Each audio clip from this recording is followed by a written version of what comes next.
Os he puesto una imagen para ver un poquito cómo salen los nervios, los pares craneales. Entonces, como veis, tienen un orden por algo, ¿vale? Porque si miramos desde abajo, el orden se sigue según la salida de cada uno de los nervios. Entonces vemos el nervio o par craneal 1, que es el olfatorio, que como vemos en la otra imagen será el que va a la fosa nasal y el que se encarga de los olores.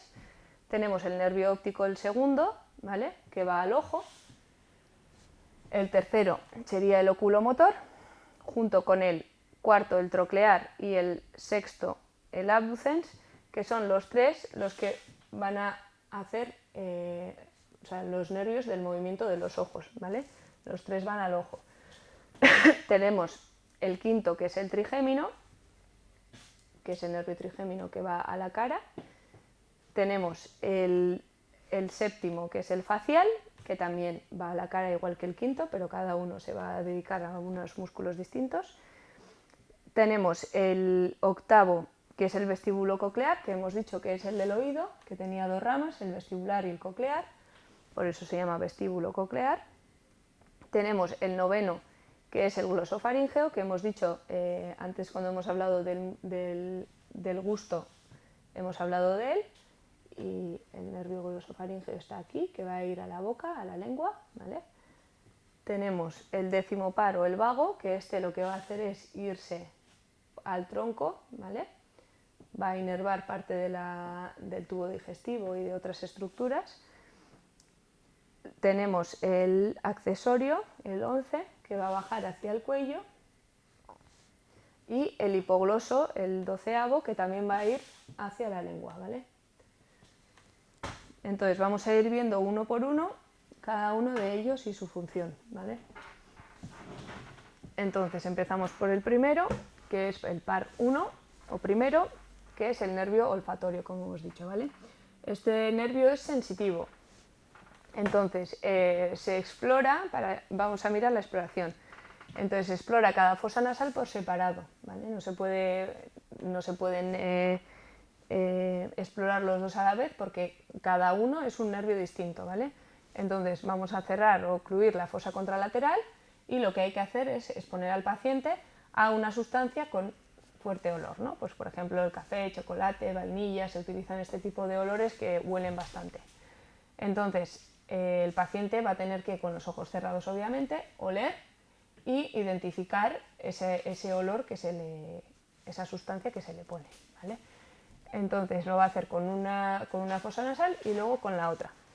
Entonces las alteraciones que podemos ver, pues puede ser por ejemplo la anosmia, que es la ausencia de olfato independiente del estímulo, o sea, no huele el paciente. Tenemos la hiposmia, que va a ser no ausencia sino reducción del olfato. Luego la parosmia, que es la percepción distorsionada de los olores. La cacosmia, que se llama así porque hay pacientes que huelen todo el rato mal, como a heces. Entonces no hay ningún estímulo oloroso, pero ellos huelen mal, ¿vale?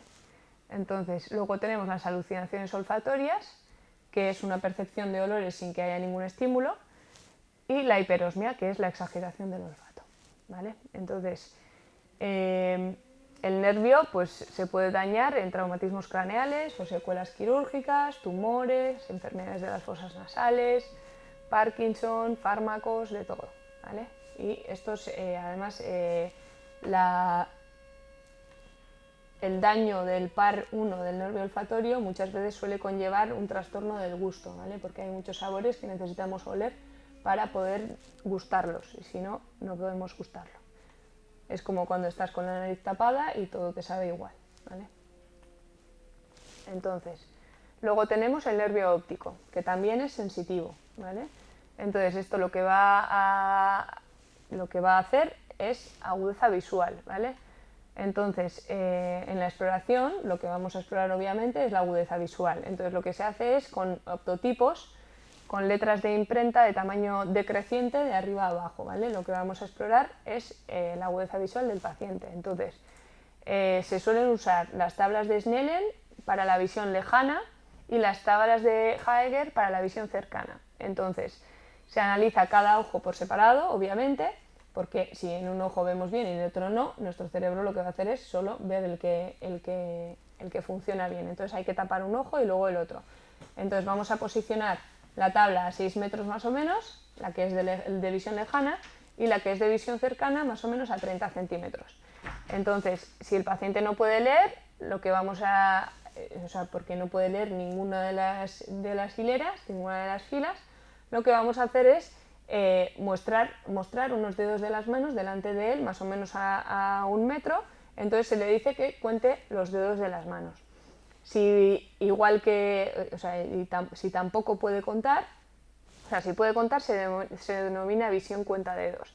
Pero si ve dedos pero no los puede contar, se le llama visión de bulto, ¿vale? Entonces, aparte de eso, si ni siquiera ve el bulto, solo percibe luz, se llama visión de luz, ¿vale? Entonces aquí vemos las tablas que os he dicho de visión lejana y visión cercana. Entonces lo que vamos a hacer es empezar desde arriba a abajo, en el lado derecho al revés, de abajo a arriba. Empezaremos desde aquí, con un ojo, con el ojo derecho primero y luego con el izquierdo. Normalmente en la oftalmología se explora así, primero derecho y luego izquierdo. Entonces iremos bajando hasta que pueda leer y diremos en qué fila se ha quedado y según la fila en la que se ha quedado sabremos qué dioptrías tiene, ¿vale? O cuánto ve o cuánto no ve. Entonces el 20 de 20 sería visión completa y si va bajando, pues tendríamos que ir bajando dioptrías, tanto con un ojo como con el otro. Y en cambio, esto lo pondríamos a distancia, que es el que más se usa, y luego este lo pondríamos a 30 centímetros, que es para valorar la vista cercana. Entonces lo que empezaríamos es al revés, que leyera el más grande, que fuera leyendo cada vez más pequeño y a ver hasta dónde podría llegar, ¿vale? Entonces, aquí tenemos el nervio óptico, ¿vale? Los dos nervios ópticos. Os voy a explicar un poquito cómo va, así a grosso modo. Entonces, nosotros tenemos dos ojos y en cada ojo tenemos un lado temporal o externo y un lado nasal o interno, ¿vale? Entonces, el lado nasal o interno lo que va a ver es la luz que se refleja desde el lado exterior, ¿vale? La luz viene así y se refleja en el lado interno. Y la luz que viene del otro lado se refleja en el lado externo, ¿vale? Entonces, en el ojo, en cada lado nasal o temporal, tenemos un haz o un nervio, ¿vale? Que sale.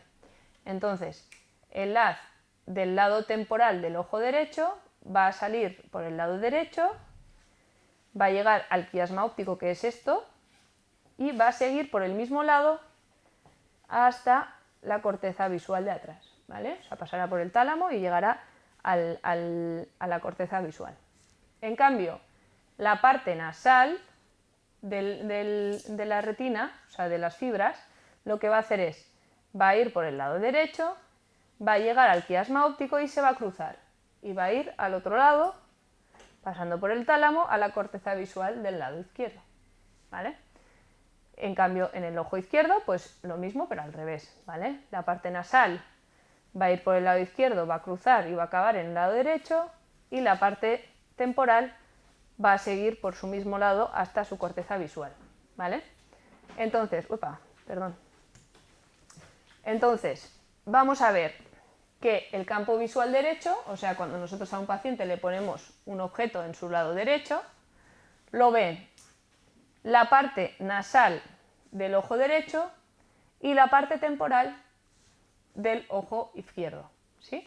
Esos son los que ven ese campo.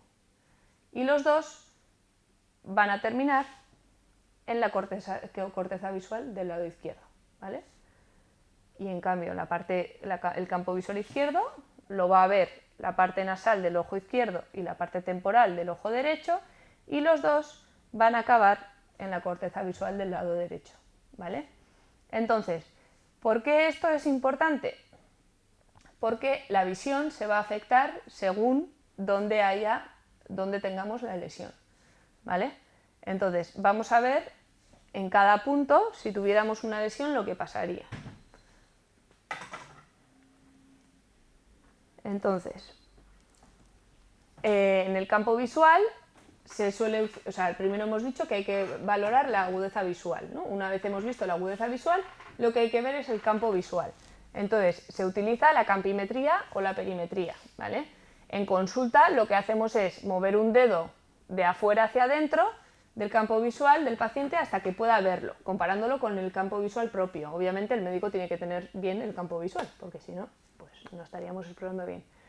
Entonces, en el caso del campo visual podemos tener dos alteraciones. Podemos tener una hemianopsia, que es que está comprometido la mitad del campo visual, que puede ser homónima si compromete los lados homólogos, o sea, ambos derechos o ambos izquierdos, ambos campos derechos o ambos campos izquierdos, o heterónima si involucra los dos lados diferentes, ¿vale?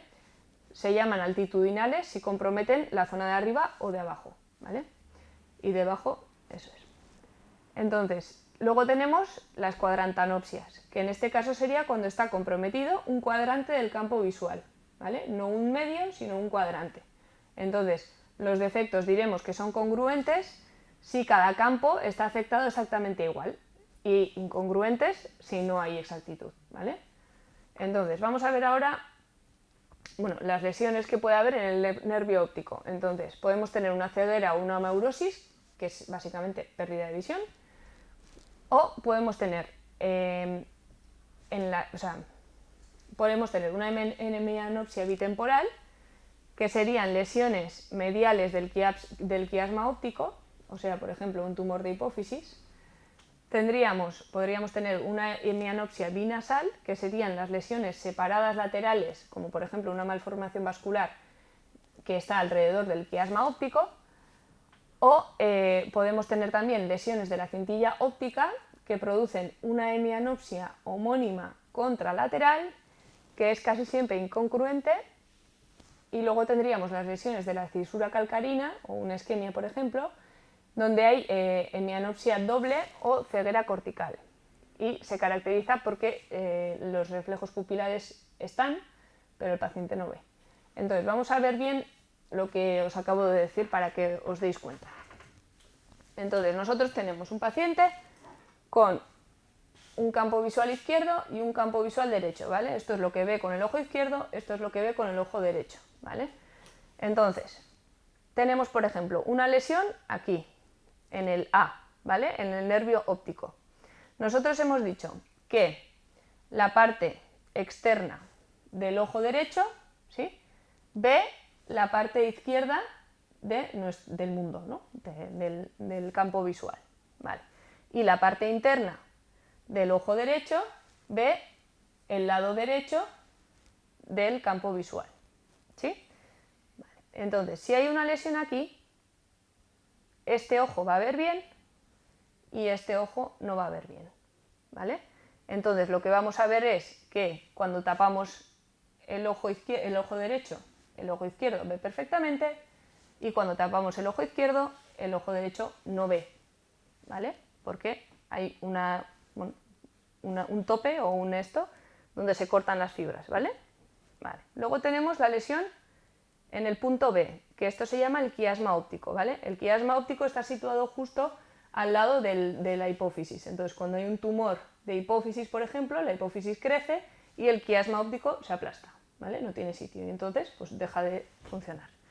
Entonces, en el caso de la B, tenemos que el lado derecho del ojo derecho sale bien, sigue bien y llega bien hasta el final. Y este lo que ve es el campo visual izquierdo, ¿vale? Luego tenemos que en el ojo izquierdo, el lado temporal igual, ¿no? Sale, está bien y sigue bien hasta el final. Y esto lo que ve es el campo derecho. En cambio, los dos nervios nasales o de la parte nasal, que en este caso el ojo derecho verá el externo y el ojo izquierdo verá el externo también, llegan aquí y cuando van a cruzar las fibras se ven afectadas, ¿vale? Entonces no ven. Entonces, en este caso, en la B, lo que tendremos es que las dos partes nasales no ven y las dos partes exteriores sí ven. Que eso, en el campo visual, se traduciría al revés. O sea, si está afectado la parte nasal, no vemos la parte externa. Por lo tanto, la parte externa está ciega del ojo derecho. Y en el ojo izquierdo lo que no ve es la parte nasal, o sea, la parte externa del ojo izquierdo. O sea, la parte externa está en negro. Y lo que veríamos sería las dos partes internas de cada ojo, ¿vale? Interno bien, interno bien. Entonces, a este paciente lo que ve es la zona central de su visión. Entonces, tú te pones delante de él, le tapas un ojo y le dices: ¿ves el palo? No. ¿Ves el palo? No. ¿Ves el palo? No. Tú lo estás viendo desde hace rato, pero él no lo ve. Y cuando llega al centro de su visión, empieza a verlo, ¿vale? Así es como se explora el campo visual. Lo que hay que hacer es ponerte delante del paciente, taparle un ojo y tú taparte el mismo ojo y ir moviendo el dedo hacia adentro, desde arriba, desde abajo y desde los laterales. Tú empiezas a verlo en un punto y cuando si él tiene un defecto, empezará a verlo más tarde, ¿vale? Si lo ve, es que tiene el campo visual bien. Vale, luego tenemos el punto C. Si tenemos una lesión a este nivel, en este nivel lo que tenemos es la parte lateral o temporal del ojo derecho que pasa por aquí, que estará afectado, y la parte nasal del ojo izquierdo que pasa por ahí, que estará afectado, ¿vale? Entonces, este y este, los dos morados, están afectados y no ven, por lo tanto ellos ven lo del otro lado, ¿vale? Entonces, el campo visual del lado izquierdo estará afectado en los dos lados. Entonces, aquí vemos que el campo visual del lado izquierdo está afectado en los dos lados y en cambio el campo derecho está bien, ¿vale? Luego tenemos en la D, que hemos dicho, estas serían hemianopsias. Esta sería una hemianopsia bitemporal, porque en los dos temporales no se ve. Esta sería una hemianopsia izquierda y esta sería una cuadrantanopsia, ¿vale? Hay un cuadrante que no ve. Entonces, ¿por qué un cuadrante? Porque obviamente aquí viene el nervio todo juntito en compacto, pero luego da unas terminaciones, unas cintas, que cuando hay una lesión es muy difícil que abarque todas las fibras, sino que normalmente abarca pues un lado, ¿vale? O una esquina. Entonces es más típica la cuadrantanopsia en lesiones a este nivel, ¿vale? Entonces, si hay una alteración a este nivel, pues es lo mismo. Los dos morados están afectados, entonces tendremos el defecto en la parte izquierda, pero en este caso solo un cuadrante estará afectado y el otro cuadrante no, ¿vale? Dependiendo de qué fibras se afecten. Y luego, por último, tendríamos en la corteza visual, o sea, en la corteza visual, ¿vale? Si tenemos un defecto en la corteza visual de un lado, pues igualmente tendremos ese lado afectado, ¿vale?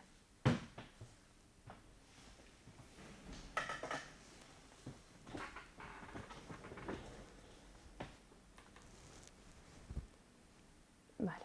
Entonces, hay que valorar también, obviamente, la visión de los colores, ¿vale? Hemos visto la agudeza visual, el campo visual y faltan la visión de los colores. Entonces, se suele estudiar con las tablas de Ishihara, que son esas tablas que tienen como todo color, o sea, como circulitos de colores y en medio hay que distinguir un número, ¿vale? Que dependiendo de si tienes alguna alteración o no, pues verás el número, no lo verás o verás otro número que no es el que tienes que ver, ¿vale? Que no es el que verán las personas sin ninguna enfermedad. Entonces, tenemos las alteraciones de la percepción de los colores, que se llama discromatopsia, ¿vale? Entonces, pueden ser congénitos, como el daltonismo, o adquiridos por lesiones en el área cortical de la visión, ¿vale? Entonces, una alteración en el área cortical daría, por ejemplo, una alteración del color rojo, o también podemos tener un compromiso de los fotorreceptores de la retina, de los conos, y esto daría una alteración del azul, ¿vale? Entonces, los nombres que se les suele poner a las patologías son acromatopsia, cuando se visualizan objetos sin color, metacropsia, cuando se ven objetos de colores diferentes del que es el real, monocromatopsia, cuando todo se ve del mismo color, no en blanco y negro, sino todo del mismo color. Luego está la xanthopsia, que todo se ve de color amarillo, Y luego está la agnosia cromática, que es un trastorno de la identificación de los colores, que es por daño occipital de la corteza. Entonces, ahora vamos a hablar del fondo de ojo. Entonces, en el fondo de ojo, como hemos dicho antes, hay que identificar la papila o disco óptico, que es la placa amarilla rojiza que tenemos, y luego hay que mirar la característica de esa papila, ¿no? Que esté bien o no. Entonces, podemos encontrar, por ejemplo, edema de papila. Edema de papila es que esa papila, ese nervio óptico que tiene que estar con unos bordes bien definidos, no está bien definido, hay un edema, hay una borrosidad de la papila, ¿vale? Entonces, hay una elevación de la papila con borramiento del contorno y ausencia del pulso venoso en el ojo. Entonces, suele haber un afinamiento de las arterias y dilatación de las venas. Entonces, en casos graves puede haber hemorragias en llama, que es causado por hipertensión endocraneal, ¿vale? Entonces, tenemos también la atrofia de papila, que es una papila decolorada, pálida y con afinamiento vascular, o sea que las arterias son muy finas. Puede ser primaria si no hay cambios graves, con bordes nítidos y color blanco nacarado, o secundaria cuando tienen los bordes borrosos, el color así blanco sucio y velamiento o que no se ve muy bien la vascularidad. Tenemos también la neuritis óptica, que esto es básicamente una inflamación del nervio óptico, entonces lo que da es una disminución rápida y progresiva de la agudeza visual, con dolor al movimiento ocular y un escotoma o punto ciego central, ¿vale? Hay un punto en el medio que no ves, que no ve el paciente. Entonces, también hay alteración de la visión de los colores y suele haber edema de papila. Entonces, esto suele ser la forma de comienzo de enfermedades desmielinizantes, como la esclerosis múltiple, por ejemplo, entonces es frecuente en mujeres entre 20 y 40 años. Y luego tenemos la neuritis óptica retrovulvar, que básicamente es lo mismo que la neuritis óptica, pero más posterior, ¿vale? Es una inflamación del nervio óptico, pero más posterior al ojo, no se ve. Entonces, en el fondo de ojo no se aprecia ninguna alteración.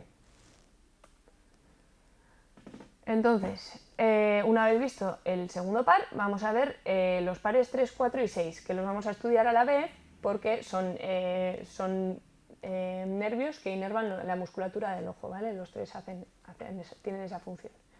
Entonces, el par 3 inerva todos los músculos oculares a excepción del recto externo, oblicuo mayor y elevador del párpado superior, ¿vale? Tiene fibras parasimpáticas también que inervan el cuerpo ciliar. Entonces se encarga del reflejo de acomodación y del reflejo fotomotor, ¿vale? Entonces los reflejos y casi todos los músculos, menos el oblicuo mayor, el recto externo y el elevador del párpado, son del par 3, ¿vale? Es el que más funciones tiene. Luego tenemos el par 4, que lo que inerva es el oblicuo mayor, y el par 6, que inerva el recto externo, ¿vale? Entonces, aquí tenemos la función de los músculos oculares, ¿vale? Aquí tenemos un globo ocular, os he puesto con sus músculos. Entonces, vemos que tiene 6 músculos, superior, inferior, en este caso interno y externo, o medial y lateral, y los oblicuos, ¿vale? Superior e inferior. Entonces, el recto interno lo que va a hacer, obviamente, si tira de ese músculo, es mirar hacia adentro, ¿vale? Movimiento medial o aducción. El recto externo lo que hará es movimiento lateral o abducción. El recto superior lo que va a hacer es movimiento hacia arriba, también con abducción y rotación interna, ¿vale? Durante la aducción. Entonces hará elevación, pero un poquito de abducción, o sea, de mirar hacia el exterior, ¿vale? Tenemos luego el recto inferior, que también va a hacer movimiento hacia abajo, también hacia el exterior y un poquito de rotación externa durante la aducción. Y luego tenemos el oblicuo mayor y el oblicuo menor. Entonces el oblicuo mayor o oblicuo superior es el que está arriba y lo que hace es lo contrario, ¿vale? Descenso del ojo y rotación interna. Y en cambio el oblicuo menor, que también se llama oblicuo inferior, lo que hace es elevar y rotación externa, ¿vale? Entonces sería, por ejemplo, el oblicuo mayor, cuando cruzamos los ojos ahí en la zona medial mirando hacia la nariz, y en cambio el oblicuo menor sería cuando ponemos cara pensativo de mirar hacia el exterior de arriba, ¿vale? Para que os acordéis. Entonces, hay que explorar la motilidad ocular, tanto extrínseca como intrínseca, ¿vale? Entonces, las alteraciones que podemos tener es la diplopia, que es la visión doble que se produce por alteración de algún músculo ocular, ¿vale? Se hace más evidente al moverse en el plano del músculo afectado. Obviamente, si tenemos un músculo que está paralizado y que no funciona, los dos ojos no van a poder seguir las mismas direcciones, no van a poder moverse de forma consensuada. Entonces uno se quedará apartado y el otro moverá. Entonces le llegarán a nuestro cerebro dos imágenes distintas, ¿vale? Porque los ojos no van a la par. Y eso será una diplopia, que puede ser horizontal o puede ser vertical, ¿vale? Puede ser que el ojo uno esté más arriba que el otro, y entonces veamos una imagen encima de la otra, o puede ser que un ojo esté un poquito más a la derecha o a la izquierda que el otro y veamos una imagen al lado de la otra, ¿vale? Y luego tenemos el estrabismo, que será la desviación de uno o ambos globos oculares o ruptura del paralelismo de los ejes ópticos, que puede ser divergente o convergente, ¿vale? Entonces, para la exploración hay que fijar el mentón del paciente, o sea, que se quede la cara quieta, y se le pide que siga con la mirada del dedo índice del examinador, ¿vale? Y lo que vamos a dibujar siempre es una H. Si dibujamos una H vamos a explorar todos los músculos de los ojos, ¿vale? Entonces lo que básicamente haremos es decirle al paciente que se quede con la cara recta y que siga nuestro dedo índice con los ojos. Entonces vamos a empezar desde el centro, vamos a ir a la derecha, arriba, abajo, al centro, a la izquierda, arriba, abajo, al centro y al medio, ¿vale? Y así exploraremos todos los músculos del ojo. Nos fijaremos que los dos ojos lleguen a hacer todos los movimientos y sigan todo el rato al dedo para ver que están bien. Entonces aquí os he puesto una imagen donde os pongo más o menos cada músculo que funcionaría, ¿vale? Entonces, las alteraciones que podemos tener en los pares 3, 4 y 6, dependiendo de dónde esté la lesión, ¿vale? Entonces, las lesiones supranucleares, o sea, que están por encima del núcleo, producen parálisis del movimiento ocular sin estrabismo, ¿vale? Entonces, tenemos la oftalmoplegia, que es la parálisis ocular, que puede ser interna, o sea, que afecta a la pupila, a los músculos internos, o externa, que afecta a los músculos extraoculares, ¿vale? O puede ser completa, que afecte tanto a los internos como a externos. Y luego tenemos el nistagmo también.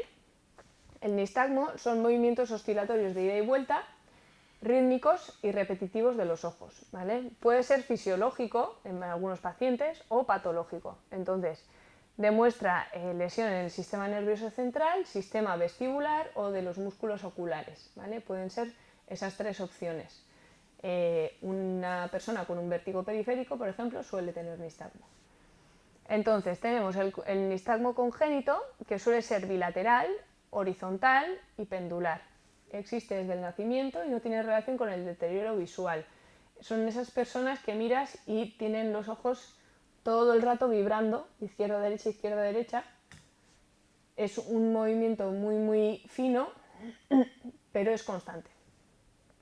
Tenemos también el nistagmo optocinético, que este suele ser es una respuesta normal al pedir al paciente que mire,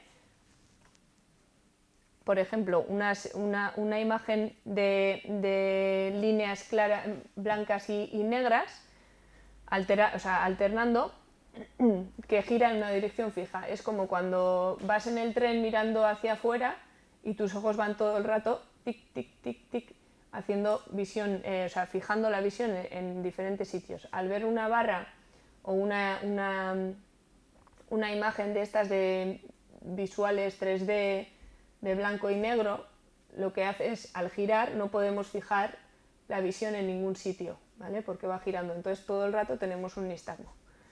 Luego tenemos el nistagmo vestibular, que es el que he dicho, que es en resorte unidireccional y suele ser horizontal y rotatorio. O sea, el ojo hace no solo de izquierda a derecha, sino que además rota un poquito, ¿vale? Y este se suele ver en alteración vestibular, en vértigos. Y luego tenemos el nistagmo cerebeloso, que este suele ser bidireccional, se incrementa al dirigir la mirada hacia el hemisferio dañado. Entonces, el nistagmo vestibular suele ir despacito hacia un lado y luego vuelve rápidamente hacia el otro lado, ¿vale? Entonces, por eso se dice que es unidireccional. Va hacia un lado y vuelve, va hacia un lado y vuelve, pero solo va hacia un lado. Y en cambio el cerebeloso está todo el rato hacia un lado y hacia el otro, bate hacia los dos lados, ¿vale? Entonces, otras alteraciones que podemos tener es el opsoclonus, que son movimientos oculares conjugados, multidireccionales en varias direcciones y sin intervalo intersacádico, o sea, no hay un parón ni nada, es simplemente los ojos se van moviendo en todas direcciones. Entonces, suele ocurrir en lesiones troncales y cerebelosas, ¿vale? Luego tenemos la mioclonia ocular, que es un movimiento rítmico pendular vertical que se asocia a otras mioclonías, o sea, el paciente también va a tener alteración en otros músculos del cuerpo y suele pasar por alteración de los núcleos cerebelosos, ¿vale? Luego tenemos el flúter o aleteo ocular, que es un movimiento en plano horizontal de ida y vuelta que se da también en enfermedades cerebelosas, ¿vale? Es un poquito más lenta y va el paciente mirando izquierda a derecha todo el rato, ¿vale? Tenemos el bobinocular, que estos son movimientos oculares espontáneos en plano vertical y de descenso rápido, ¿vale? Y entonces lo que hace es sube hacia arriba lento y baja rápido, ¿vale? Entonces esto se suele dar en las lesiones protuberanciales, en hidrocefalias y en encefalopatías, en personas con bastante lesión, ¿vale? Y luego tenemos el dipinocular, que es un movimiento lento de ambos ojos hacia abajo, seguido de otro rápido hacia arriba, o sea, sería lo contrario del bobinocular, ¿vale? Y esto pasa en encefalopatía anóxica, o sea, una encefalopatía sin oxígeno. Entonces, otras alteraciones que podemos tener en los pares craneales son la parálisis, ¿vale? Una parálisis del tercer par craneal puede ser completa, o sea, puede tener tanto ptosis palpebral, desviación del globo ocular hacia abajo y hacia afuera, midriasis de pupila y ausencia de reflejos pupilares, o puede ser incompleta, o sea, poder tener alguno de ellos, pero no todos, ¿vale? Tenemos la parálisis del cuarto par, que hemos dicho que es el que inerva el oblicuo. Entonces es bastante difícil de reconocer porque el paciente, bueno, pues suele tener una maniobra de compensación que disimula un poquito, entonces suele condicionar una inclinación de la cabeza hacia el lado opuesto de la lesión, ¿vale? Este paciente tiene una parálisis del cuarto par en el ojo izquierdo, entonces lo que hace es desviar la cabeza hacia el lado derecho para que así el ojo se sitúe en buena posición y se sitúen los dos ojos a la vez, ¿ves? Luego, en cambio, si le giras la cabeza hacia el otro lado, vemos que el ojo izquierdo se desvía hacia arriba, ¿vale? Se va hacia arriba. Y luego tenemos la parálisis del sexto par, que sería que el globo ocular se desvía hacia adentro y no se puede llevar hacia afuera. Cuando le hiciéramos la prueba de la H, no podría llevar los ojos en consenso hacia el lado extremo en el que tuviera afectado el músculo, ¿vale? O el par.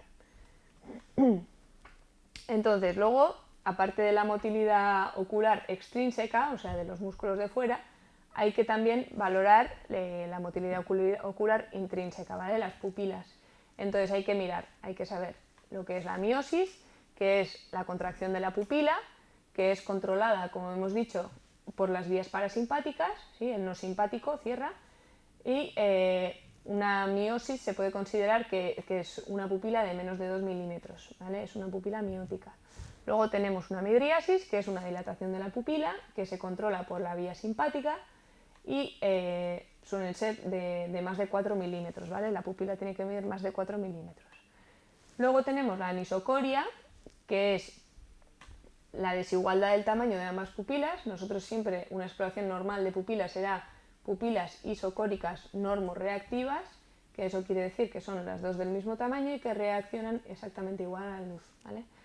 Luego tenemos el hipus, que son dilataciones y contracciones fásicas visibles, o sea, eso quiere decir que la pupila no para de dilatarse y contraerse todo el rato, ¿vale? Tenemos la midriasis paralítica, que suele ser bilateral en botulismo, en lesiones vasculares, en traumáticas, en tumorales y en intoxicaciones, por ejemplo, ¿vale? En personas que vienen de la fiesta, pues suelen tener una midriasis paralítica bilateral, ¿vale? En este caso, si es por la lesión del tercer par, pues suele ser unilateral, ¿vale? Entonces, y luego tenemos la discoria, que es la irregularidad del contorno pupilar. Aquí os he puesto una foto, por ejemplo, que en la pupila pues no es redonda, como veis. Bueno, en este caso el paciente tiene una perforación ocular y lo que pasa aquí es que desde la perforación le está saliendo el iris, ¿vale? Entonces lo que veis abajo, este cachito, aquí está la perforación o la herida en el ojo y el iris está saliendo por la perforación. Y entonces se le desvía la forma del iris. Entonces, podemos ver diferentes síndromes que causan alteración en la motilidad ocular intrínseca. Entonces, por ejemplo, tenemos el síndrome de Claude-Bernard-Horner, que lo hemos dicho antes, que es por lesión del simpático a cualquier nivel.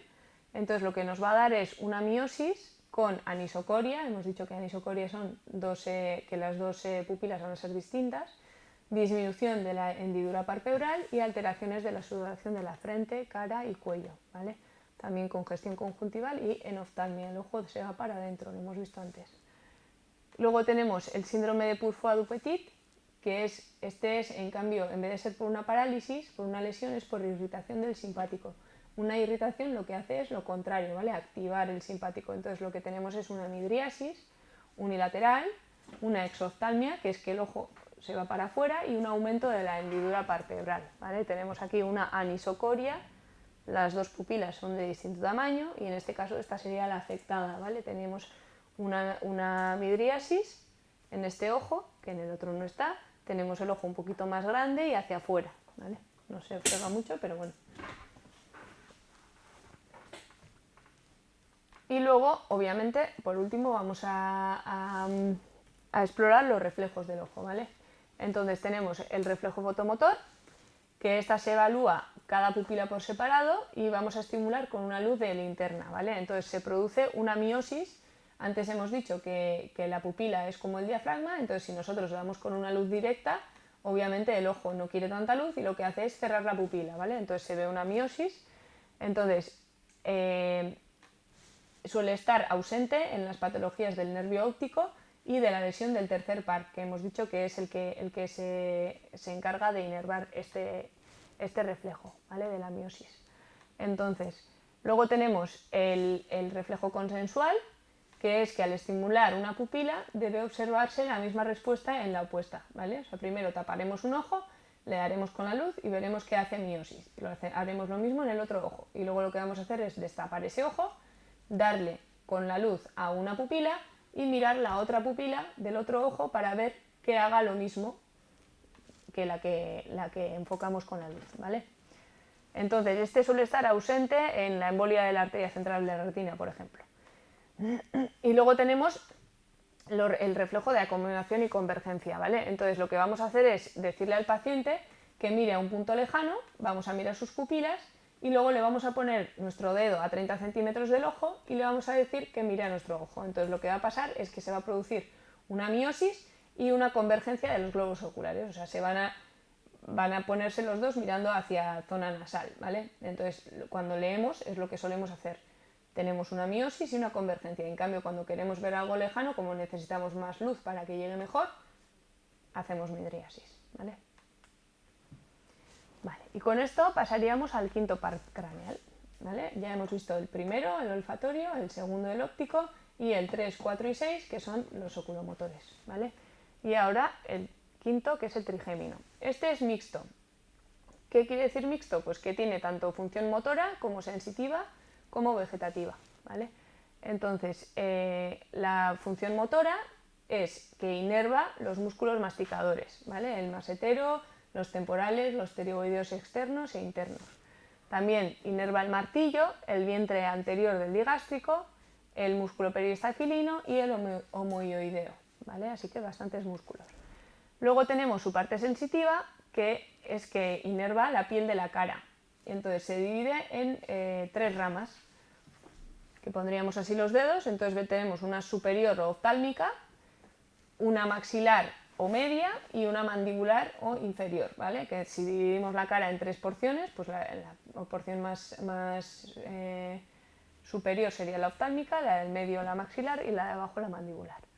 Y luego tenemos la función vegetativa, que es la estimulación simpática y parasimpática que inerva la mucosa nasal, ¿vale? Y bucal. También inervan las glándulas salivares, el trigémino. Entonces, ¿cómo exploramos el quinto par? Pues obviamente tenemos que hacer la exploración de las tres funciones, ¿sí? Entonces vamos a mirar la exploración sensitiva, que para esto se usa el pincel del martillo, este extremo del martillo, y lo que vamos a hacer es rozar la cara del paciente en ambos lados. También podemos usar los dedos de las manos, ¿vale? Entonces, también luego se coge una aguja y se estudia la sensibilidad dolorosa, y con tubos de agua caliente y fría se estudia la sensibilidad termoalgésica, ¿vale? Si nota el frío y el calor. Entonces, lo que vamos a hacer es incidir en los 2 lados de la cara y decirle al paciente si lo nota igual o no, ¿vale? Luego tenemos la exploración motora, que básicamente se le pide al paciente que cierre la mandíbula mientras se palpan los músculos masticadores, que mueva que lateralice la mandíbula para explorar los pterigoideos y que haga gestos con la cara, ¿vale? Y la exploración vegetativa pues es un poquito más difícil porque hay que mirar la salivación, bueno, mirar la hidratación de las mucosas, etcétera, pero eso no se suele hacer. Entonces, vamos a pasar a ver los reflejos del quinto par, ¿vale? Entonces, este nervio, bueno, pues tiene o hace que varios reflejos funcionen gracias a él. Entonces tenemos primero de todo el reflejo corneal, ¿vale? O corneopalpebral. Esto tiene la vía aferente, ¿vale? Que es el trigémino, y la vía eferente, que es el facial. Entonces no solo depende del trigémino, sino también depende del facial, ¿vale? Para que vaya bien. Entonces lo que hay que hacer es coger un hisopo de algodón, un algodoncito, y mientras se le dice al paciente que mire hacia arriba, lo que hay que hacer es tocarle la córnea levemente. Entonces el paciente, si tiene bien el reflejo corneal, lo que hará es cerrar los ojos rápidamente, ¿vale? Y tiene que ser un parpadeo bilateral, no solo un ojo donde le estás tocando, sino en los 2 lados. Luego está el reflejo labelar o nasoglabelar, está muy mal puesto. Entonces se percute a nivel frontal sobre la línea media, o sea, entre las 2 cejas, se le da con un martillito, no fuerte, y el paciente parpadeará, ¿vale? De forma bilateral también. Luego tenemos el reflejo masseterino, que esta es vía trigémino-trigeminal, o sea, tanto la aferente como la eferente va por el trigémino. Entonces le pedimos al paciente que entreabra la boca y le daremos con el martillo, o si no poniendo el dedo primero y dándole en el dedo con el martillo sobre el mentón. Entonces esto lo que va a hacer es que cierre la boca, ¿vale? El paciente va a ascender el mentón. Luego tenemos el reflejo superciliar, que se percute en la arcada superciliar, o sea, en medio del ojo pero arriba, por encima de la ceja, y el paciente debe cerrar ese ojo, ¿vale? El ojo homolateral.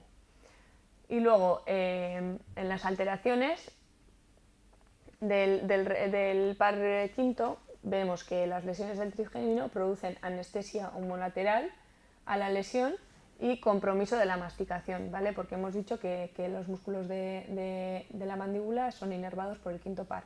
Entonces la mandíbula se desvía hacia el lado enfermo, ¿vale?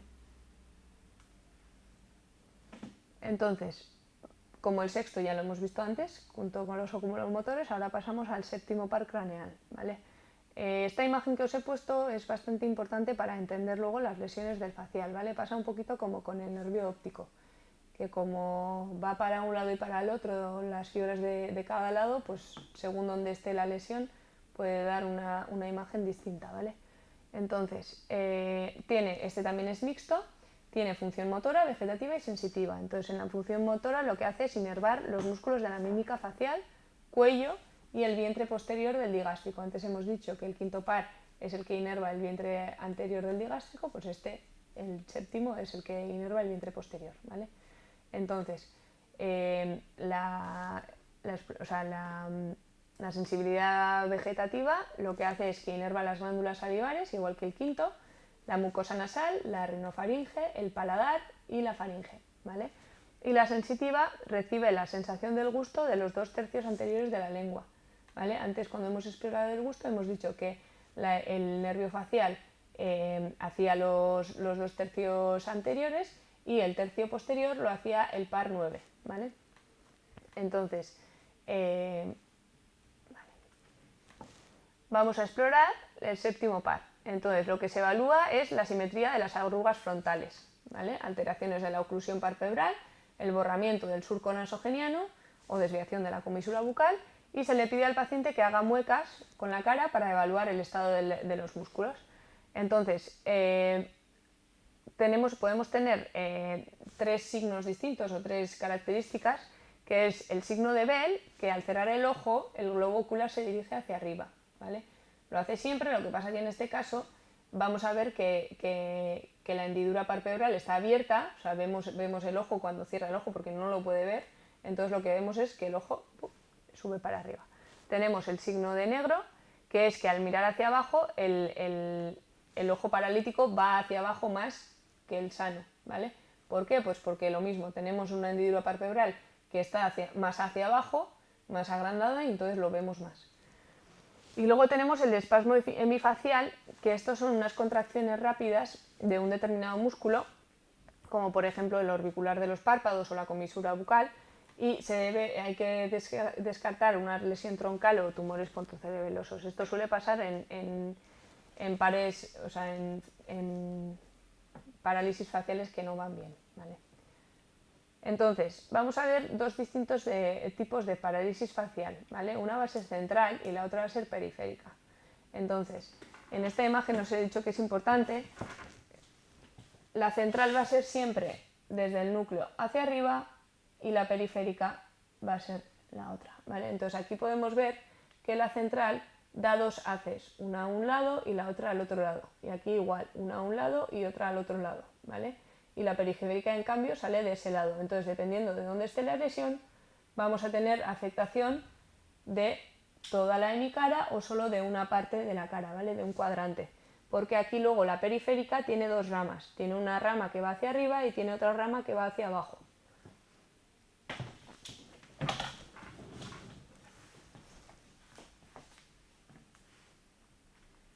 Entonces, en la parálisis facial central es una lesión del haz corticovulvar, ¿vale? El haz corticovulvar es el que os he dicho que es el central, el que viene aquí en naranja y en amarillo, ¿vale? Entonces, cuando hay lesión a ese nivel, suele haber una parálisis de la mitad inferior de la cara con integridad de la mitad superior, ¿vale? Entonces, hay borramiento del surco nasogeniano homolateral a la lesión, una desviación de la comisura labial hacia el lado sano, pero el paciente no puede ocluir el ojo enfermo independientemente. Bueno, me he liado. Este es el signo.